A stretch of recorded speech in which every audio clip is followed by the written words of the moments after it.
Natalia, it's great to see you. Thank you so much for joining me. How has COVID-19 been for you and the family? How have you been coping through the experience so far?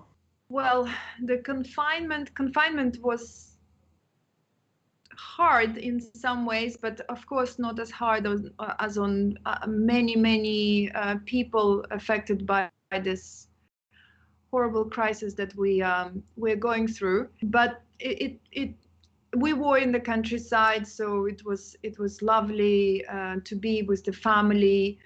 But I of course, as you and probably many people had to work online, which was very strange.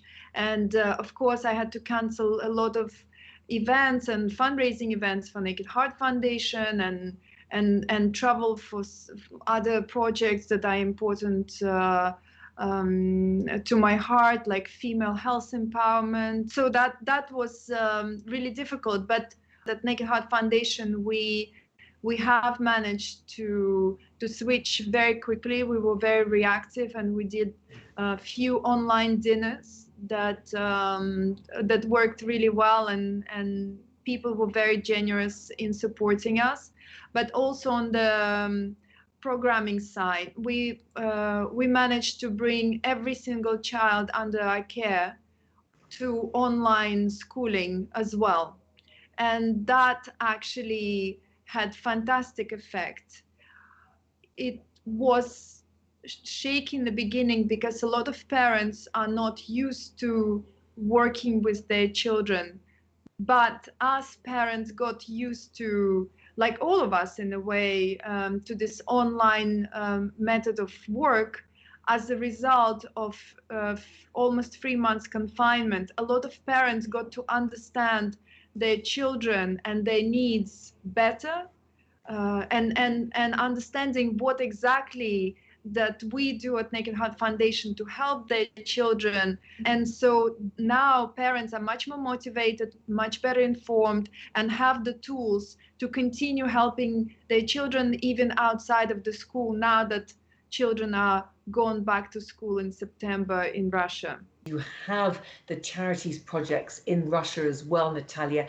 How are things there, and how is your family there coping? My grandmother, who used to go to Ukraine every summer, and she's 90, for her not to go, to not being able to travel, has been extremely difficult. And for someone that age, any kind of change is very dramatic. And she's safe, thank God. Nobody got COVID, but for her not to be in the sea with her family, she's originally from Ukraine, was very hard. But in the end, she's a strong woman, and she still keeps her spirit up. And I haven't seen her for 1 year, so that's really very difficult for me. Yes, no, it's been difficult to be separated from so many loved ones, and we had a lot of time to reflect what's most important, I feel, over this situation. And have you been worried about your family there as cases have increased in Russia, Natalia? Of course, I'm worried. I'm worried for my grandmother, who is at very high risk age, but also my sister Oksana, who, as you know, has very deep autism. It's been shown that people with special needs get affected more by COVID. We don't know why, but that seems to be the case.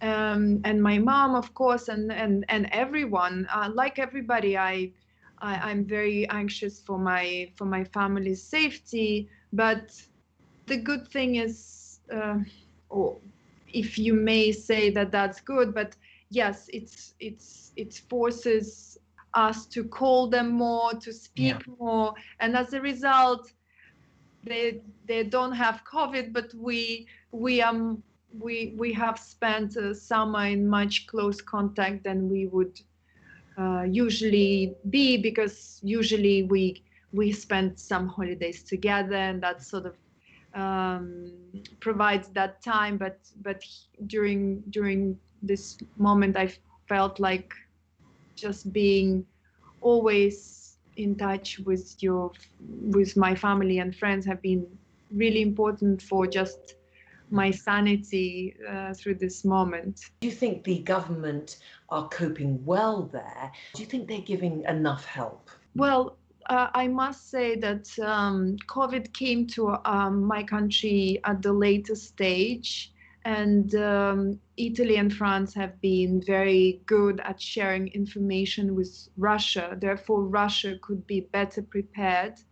And one example that I see is that we have tests, very cheap and very good tests available immediately to any individual around the country, almost for free. And you would do a test today, you would have the results in the evening, or if you do it in the evening, you would have results in the morning, which is not the case in Europe, as you know. It takes longer to wait to understand if a person has COVID. Therefore, they're more risk of spreading COVID around while the person is waiting for the results, if they're not being careful, which is the truth is not everybody is very, very careful. Unfortunately, especially young people and so on. But I do believe that my country has coped incredibly well, and I feel that my family is safer there than, for example, in France. But where I see that huge effort also is being made, but somehow people are not taking it seriously enough. Are you worried for your foundation, the Naked Heart Foundation, and other initiatives that you're involved in about the impact that the pandemic could have on them? Tanya, it's a very valid question, and I can speak on behalf of so many organizations around the world that are suffering today. It's very hard it always has been hard to fundraise, but today is harder than ever, as a lot of businesses and economy in general, the uncertainty, it gives instability to businesses and small businesses, big businesses, everybody cutting budgets and costs, and of course they're cutting their philanthropic budgets as well, and it's affecting us. We are very small organization compared to many organizations around, so we can be more flexible and more resilient actually during this time. But I'm very fearful for so many vital organizations that are either smaller than us or that are much larger than us, that have bigger expenses, larger employees force, and they will be, I think, suffering. I'm on the board of Special Olympics and International, and the reaction of this organization has been really impressive. They have immediately set up a weekly board call that is still going on every week. We gather and the leaders of the organization update us on where the organization stands and what has to be done, what's expected from, what kind of help expected from us. And therefore the organization is doing well, but I'm sure that a lot of organizations have found themselves in a situation where they were hoping this would be finished sooner. Yeah. And here we are in end of September, and no end in sight, and maybe even reconfinement, and maybe reconfinement that is longer than the first one. And I think that's going to be very hard on organizations, on businesses, and on the economy in general. It's also the time of year, Natalia, of course, where you have the fashion weeks. How has COVID impacted the fashion industry as a whole, and of course, your career in that sector? My career hasn't been impacted, even though it has been difficult for my clients as well, and the restrictions that that has been put in place meant that a lot of shoots have been cancelled or postponed and indefinitely. A lot of collections, as you know, didn't happen. It's a very challenging time for the industry, of course, like for the all of the world. However, we see people still have appetite for high luxury brands. People do shop.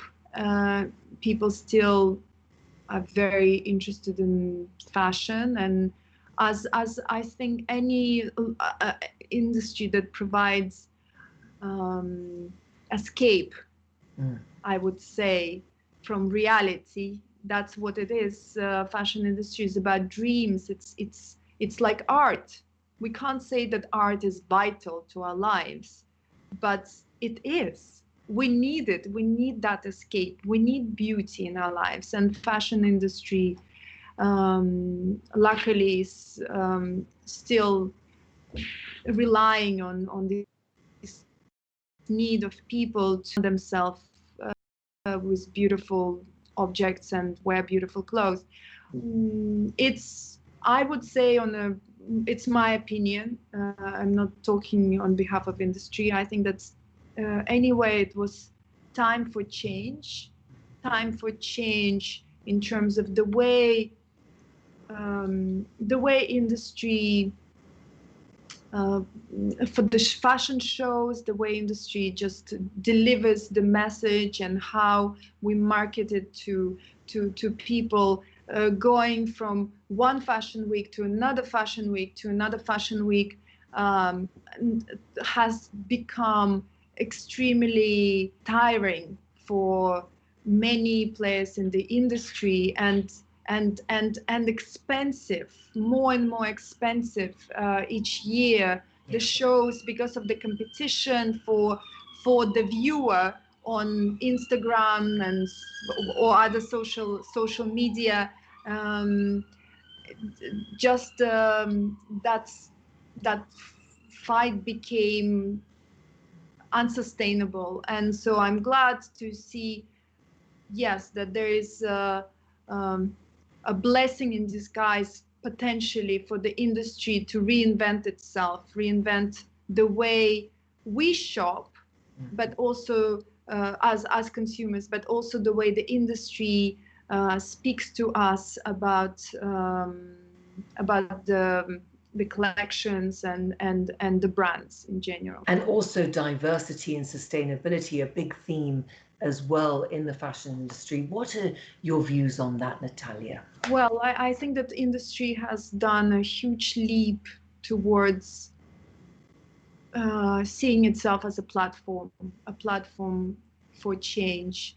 And it was about time that we see more diversity in fashion, and that's just incredible and wonderful and very much needed, because we have to reflect the society that we cater to. We cannot create some kind of ideals that are unsustainable for majority of people who want to buy fashion. And it's great. It's very cool. It's very cool time to live during this time of change and time of celebrating everyone. More of that. We need more of that. What changes would you like to see for the Naked Heart Foundation and for the other initiatives that you're involved in going forward? I would love the tech and social media to be more effective at bringing people on board to organizations like Naked Heart Foundation for people to support and to understand that we don't want just big donations. We actually would do so much better if a lot of people gave us a very, very tiny donations. That would go a long way. I feel that that's the next step of how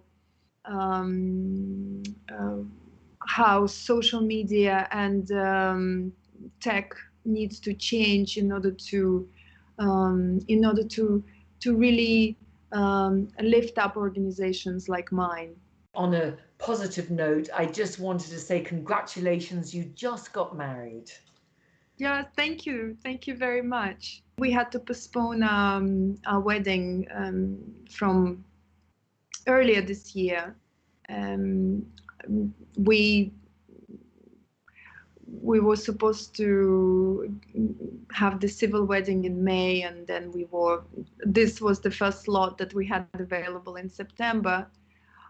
This was a very small family affair. It was we were only allowed 20 people in the mayor's in the Le Mairie, and of course it was always supposed to be a small thing because it's a civil wedding. But I still hope that we can gather all of our friends and family when this is over and when we don't have to have a mask ball, but and can hug and celebrate together. And what do you say to your children? What message do you give to them? I think it's really important to love yourself, and that does not come easily to anyone. I think that it takes a lot of work, and especially in society that we live in, for some easier than for others, but it's still a lot of work. And I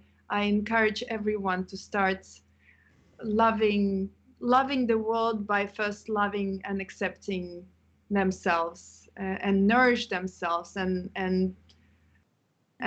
understand what is the best for us in order to help others more effectively. Natalia, thank you so much for joining me today. Thank you, Tanya. Always a pleasure.